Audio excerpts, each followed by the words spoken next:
안녕하십니까. PS랩의 송은식입니다. 디자인 FMA 제2강 FMA 개요에 대해서 알아보겠습니다. 자, FMA 개요는 다시 세 개의 소주제로 나뉘는데요. 첫 번째가 탄생 배경, 두 번째가 관련 표준, 세 번째가 APQP와의 관계에 대해서입니다. 영법에 들어가기 앞서서요. 교재 19에서 50페이지 사이에 본 개요에 대한 내용이 자세하게 소개되어 있습니다. 따라서 좀 더 관심 있는 분은 교재에 해당 내용을 참고하시기 바랍니다. 자, 본 강의는요. 세 개의 소주제에 대해서 핵심적인 내용을 간략하게 소개하고 넘어가는 걸로 하겠습니다. 자, 우선 첫 번째 FMA 탄생 배경입니다. 교재 20페이지에 보시면 FMA 히스토리라고 해서요. 위키피디아 영문판을 번역해서 옮겨놓은 글이 있습니다. 자, FMA 탄생 전체적인 이력을 보시기에는 충분한 정보라고 보여지고요. 21페이지부터 24페이지까지는 그 FMA 히스토리에 포함된 문헌들, 또 포함되지 않았더라도 직접적으로 관련된 문헌들을 찾아서 연대순으로 좀 정리를 해 놓은 것입니다. 따라서 더욱더 좀 관심을 많이 갖는 분들은 그 문헌을 찾아서 탐독을 하시면 내용을 좀 파악하시는데 큰 도움을 받을 수가 있겠고요. 또 25페이지 이후부터는요, 그 문헌과 엮여진 당시 그 상황들, 사건들, 자세하게 좀 필요한 내용들을 소개하고 있습니다. 네, 또 역시 필요하신 분들은 내용을 참고하시기 바랍니다. 자, 우리 PPT로 돌아와서요. FMA 최초 개발자에 대해서 좀 알아보겠습니다. 칼슨이라고 하는 분이요. 칼슨이라고 하는 분이 쓴 Effective FMAs라는 책을 보면요. 286쪽에 자, 2006년도 미 육군성 매뉴얼에 포함된 글이 다음과 같다. 이렇게 언급을 하고 있어요. FMEC의 원 개발자가 나사이며 따라서 FMA 최초 개발자는 일반적으로 나사라고 알려져 있습니다. 나사는 1958년에 창설된 조직입니다. 그 이전에 전신이 있습니다. 나카라고 해서 NACA 1915년에 설립된 기관을 통해서 1958년에 창설됐습니다. 나사는.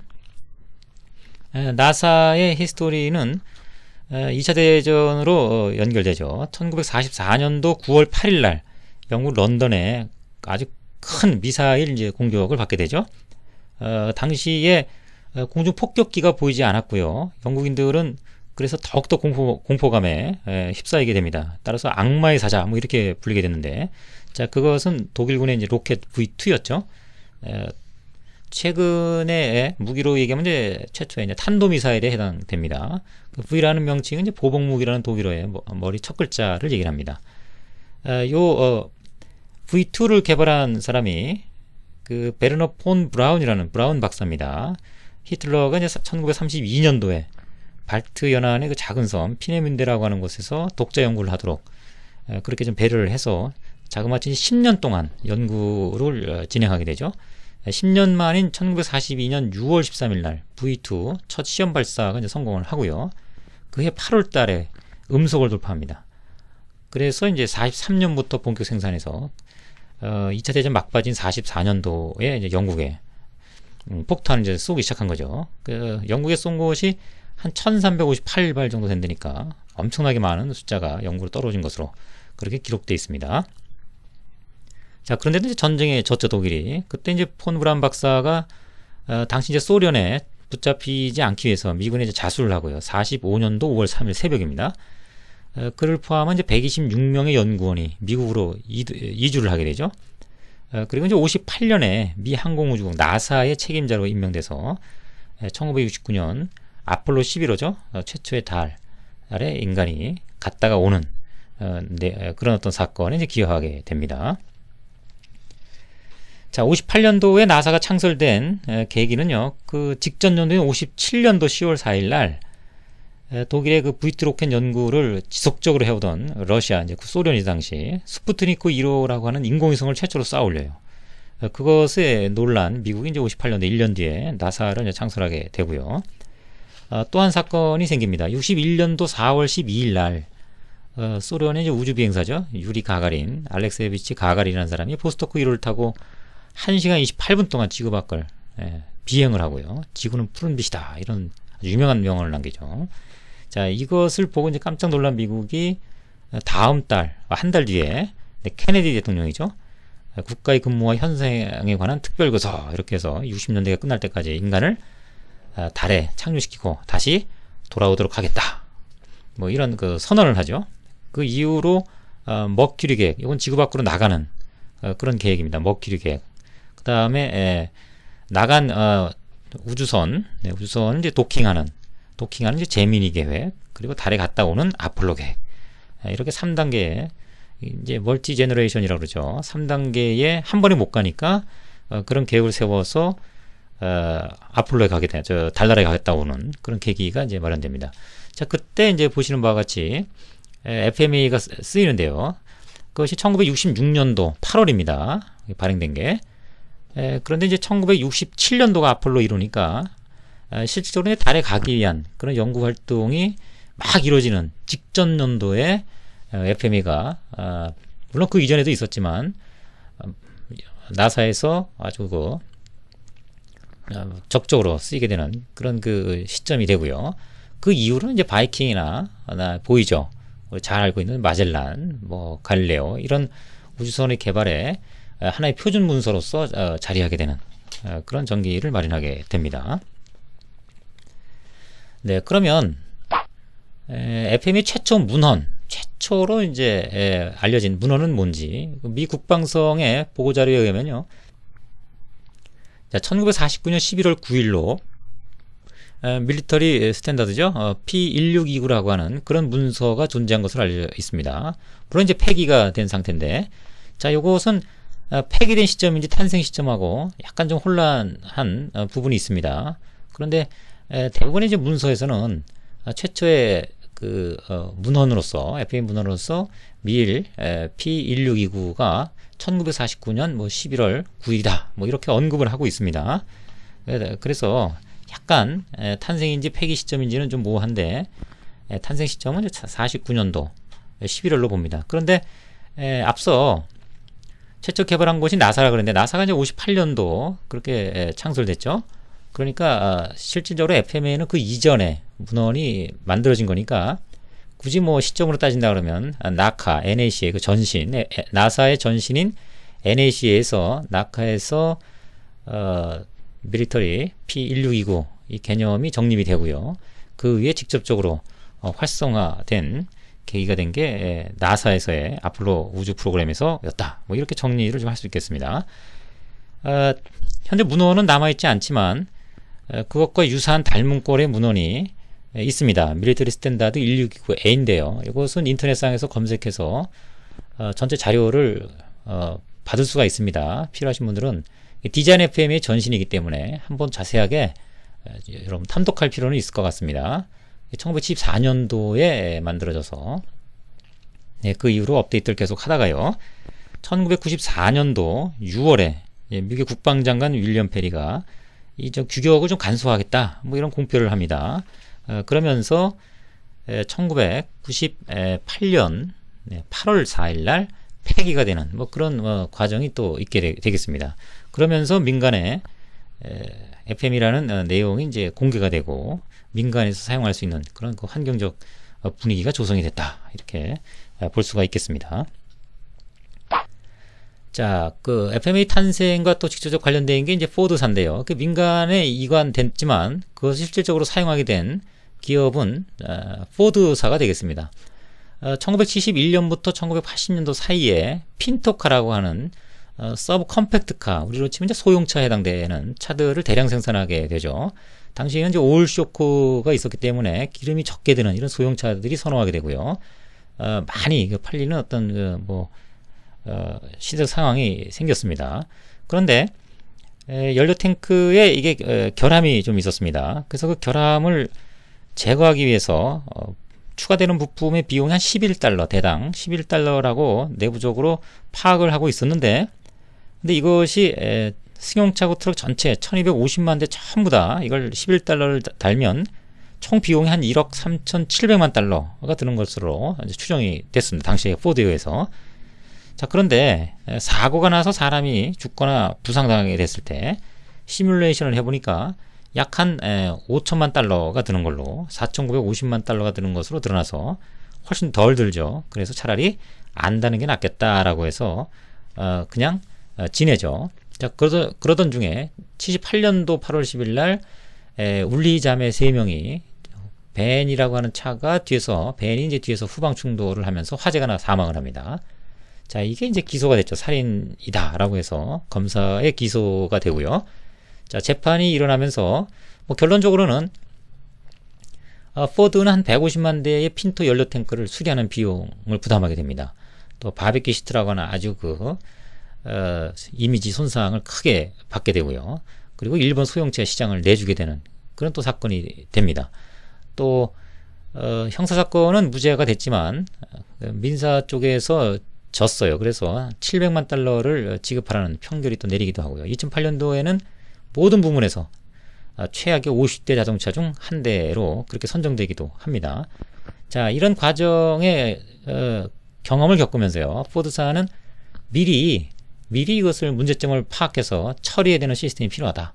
자, 그게 뭘까라고 하는 것을 이제 찾다가 바로 그 디자인 FM을 접하게 되죠. 또 제조회사의 성격이 너무 강하기 때문에 프로세스도 그와 같이 미리 사전에 문제를 찾아서 제거해야 된다. 뭐 이런 취지의 프로세스 FMA 매뉴얼을 만듭니다. 이것이 FMA가 민간 제조사업 쪽에 전파되는 또 하나의 계기가 된다고 볼 수 있겠습니다. 자, 다음은 이제 관련 표준입니다. FMA와 관련 표준인데요. 바로 이 자동차 관련돼서 포드에서부터 시작된 QS9000이 FMA에 또 깊이 있게 관련이 된 것으로 조사가 되죠. 자, FME가 이제 QS9000의 주요 기법으로 등장을 하게 됩니다. 그래서 이러이러한 그 표준들이요, 이런 기관들에 의해서 FME가 포함이 되어 있는데, 처음에 1988년 6월 달에 빅3라고 그러면 이제 크라이슬러, 그리고 이제 GM, 또 이제 포드를 얘기를 하죠. 그 구매 담당자 부사장들이 ASQ 자동차 부문 컨퍼런스에서 빅3에 납품하는 부품 공급업체들이 규격의 필요성을 공식 제안한다. 이제 그 자동차의 생산량이 많아지고 하다 보니까 부품들이 너무 난립하는 거죠. 이 표준화가 좀 필요하다. 뭐 이런 제안을 이제 한 거죠. 자, 이것이 이제 받아들여집니다. 그래서 AIAG에서 태스크포스를 이제 구성을 하게 됩니다. 그리고 90년부터 94년까지 활동을 거쳐서 QS 9000 인증 규격이라는 걸 이제 완성하게 돼요. 그때 단계별로 이와 같이 90년 초반에는 측정 시스템 분석이 QS9000에 포함이 되고요. 그 다음에 91년도에는 통계적 공정관리, 또 93년도에는 FMA, 그 다음에 PPAP이라고 해서 양산 부품을 승인하는 절차가 이제 포함이 되고요. 94년대에 이르러 대부분의 내용들이 마련되면서 QS9000이 이제 완성이 되죠. 이때 보시는 바와 같이 FME가 중요한 어떤 그 자리로 매김하는 그런 그 단초가 되겠습니다. 네, 다음은 이제 QS9000이 미국에서 이와 같이 인증제도가 정립이 되면서요. 문제는 대부분의 자동차의 또 원조는 유럽이죠. 그리고 전 국제적으로 또 ISO 9000 패밀리가 또 자리하고 있습니다. 제품과 관련된 기본적인 표준들이. 이런 것들과의 통합적인 작업이 또 병행이 됩니다. 그래서 QS9000의 롤아웃이죠. 이것은 이제 정식적으로 이제 공표를 하게 되는 국제적인 인증으로서 이제 공표하는 그런 자리에서 3자 인증 방식이 유럽의 3개 공급업체들이 있는데 이들이 이제 QS9000이 하는 3자 인증 방식, 이제 객관적인 어떤 그 단체에서 인증하는 방식을 이제 도입하게 되고요. 기존에는 이제 고객하고 공급업체가 협의해서 결정하는 2자 인증 방식이었는데, 협의 방식이었는데, 그것이 QS9000의 3자 인증 방식으로 도입이 되면서 통합의 과정으로 들어가죠. 자, ISO는 이제 TC176이라고 하는 데서 ISO 표준의 이제 버전업이 이루어지고요. 대표격이죠. 또 QS9000에서는 이제 IATF라고 하는 그룹이 또 대표격으로 해서 둘이 협의를 거쳐가는 과정이 이후에 진행이 됩니다. 그런데 ISO 9001 1994 당시에 ISO 9001의 자동차 어떤 표준과의 관계를 좀 정립하려고 했는데 그것이 QS9000이 IS 것을 사용하기 굉장히 좀 불충분하다, 이런 결론에 이릅니다. 따라서 내용 조정이 가능한지 이제 ISO는 이제 2000년도 새로운 버전업이 진행이 되고 있었고요. 이 버전업 과정에 QS9000의 내용을 이제 포함시키는 걸로 그렇게 조정 노력을 했었는데, 자, 그 결과 이미 늦었다. 즉 ISO에 QS9000의 내용을 뭐 포함시키거나 조정하는 것은 굉장히 어렵다. 뭐 이런 결론이 내려지고요. 그 이후에 자동차 QS9000 쪽에서 그러면 별도의 요구사항을 이제 발행하겠다. 그리고 품질 보증을 위한 최소한의 내용만 ISO 9000에 뭐 포함시키겠다. 뭐 이렇게 얘기를 하게 됩니다. 자, 1998년도 3, 4분기에요. ISO 중앙 사무국은 그렇다 그러면 IATF, 이건 이제 QS9000의 대변인격이죠. IATF의 기술 보고서 범주하고 다른 범주로 그렇게 사용하기를 원하면, 자, ISO에서 좀 별도의 새로운 문서 형태 TS라고 하는 것을 부여를 해서 ISO에 속하면서 별도의 문서 형태, 그래서 ISO TS 16949로 하자라고 해서 자동차 규격은 ISO TS 16949로 이제 통합되는 뭐 그런 어떤 과정을 겪게 됩니다. 그것을 뭐 개요도로 잠깐 보면은, 네, 유럽에서는 이렇게 세 가지의 이탈리아, 프랑스, 독일 각 그 표준 기구들이 있고요. QS9000이 미국에서 만들어졌죠. 요 내용들이 3자 인증 방식으로 뭐 통합 비슷하게 되면서, 자, 그 내용을 그럼 ISO 9001과 뭔가 연결하자 이런 노력을 있었는데 결국 그렇게 못하고 ISO TS 16949라는 별도의 새로운 문서 형태로 만들어지고요. 그 ISO 9001이라고 하는 것이 통합이 안 되고 별도로 가다가 이것이 다시 2002년도에 ISO TS 16949라는 하나의 표준으로 마련되는 이런 과정이 있었습니다. 물론 자동차 부품 관련된 모든 업종은 TS 16949라는 것을 인증을 받아야 됩니다. 인증을 받아야 되고 거기에는 FM이라고 하는 것이 중요한 어떤 그 문제결 방법론으로서 자리하고 있다. 자, 이것이 관련 국제 표준과에 관련된 내용이 되겠습니다. 자, 그 다음에 이제 SA라고 또 있습니다. 자, SA에 대해서는요, 교재에 페이지 44를 보시면 그 단체에 대한 상세한 설명이 있으니까요. 추가적으로 뭐 필요하신 분은 내용을 참조하시기 바라고요. SA 규격에서 ARP라고 하는 표기가 있습니다. 이것은 항공 분야를 얘기하고요. J라고 하는 건 이제 육상 분야입니다.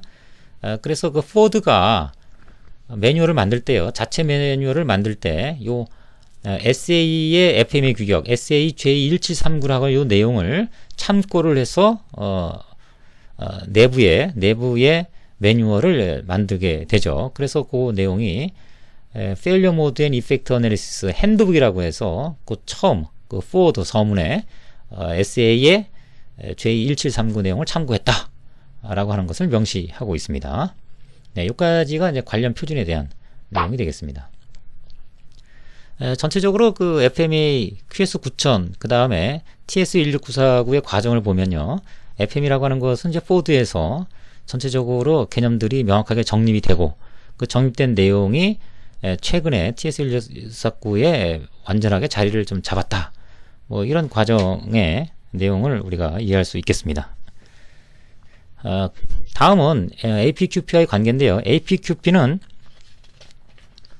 교재 46페이지 보시면, 자, APQP는 이제 자동차 산업에서요, 제품 개발하는 어떤 프로세스로 보시면 되겠습니다.